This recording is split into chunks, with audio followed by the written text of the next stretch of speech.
Cuomo has spent $30 million so far on pure negative ads. You might have seen them they're all false, and even the Times took him to task. But the fact that he has spent $30 million, I shouldn't even be here with you today. This race should have been over months ago.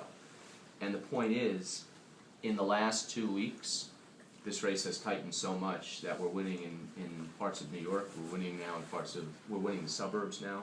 We win the suburbs, we win the race.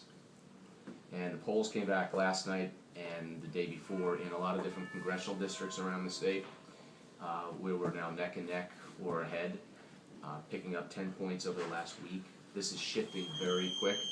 And as we've said all along, this is going to be very much like '94 with Pataki and another Cuomo. Yeah, it really. So, as we expected, and Cuomo's numbers in New York City are really not good at all. He's only getting 67% with Democrats. If that happens, he's toast. So, I think, and I know, and Cuomo knows, that we have every chance to win this right now. This is a very close race now. Cuomo knows it too. And we have gotten a surge of donations, and we're on TV now in the way we're supposed to be. So we can win this race. We're going to win this race on Tuesday. You can see, just even nationally, what's happening between Obama, the national Democrats. Even in New York, there's a lot of the liberal groups that have abandoned Cuomo. And yesterday he took his aim at teachers. I don't understand why. But the point is, we're going to win this, or we're in a position to win this. And, you know, I'm here to, yes, ask you for your help, ask you for your support in any way, and to tell you that just like you had heard from my friends in Westchester, Rabbi Kanarik, Rabbi Bloom, there's a lot of rabbis, we have had a wonderful relationship. And I think the thing that they would say to you most if you called them and spoke to them, and I hope you do, is that my office and I have been very accessible. And I think that's the most important thing, is that we've just always had an open door policy, a dialogue. When there's been issues, we've met, we've dealt with them, and that's the way we've become very good friends. And you can see in Westchester, it's 1 million people, it's 2-to-1 Democrat. It's tough, 2-to-1 Democrat.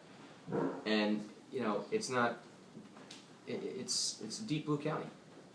And yet we've won twice by 13-point margins. Because we've also been able, and we're the 8th largest Jewish county in America, by the way. And we won Jewish communities. We won Scarsdale and Newcastle, which are predominantly Jewish and liberal. And we won, too, because of our tax policies, our economic policies, etc.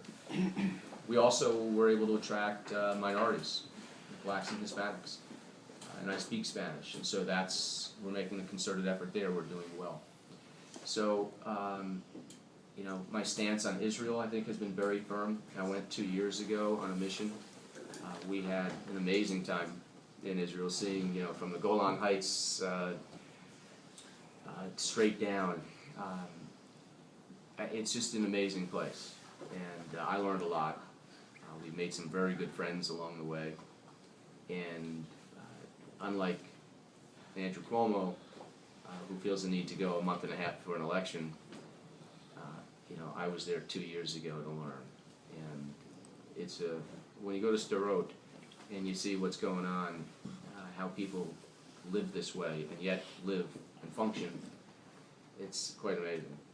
Anyway, so I wanted to say hello. I wanted you to know that there will always be an open door. We may not agree on everything, but I tell my wife that. And we're happily married. But we're going to work through issues, and we're going to have, you know, accessibility.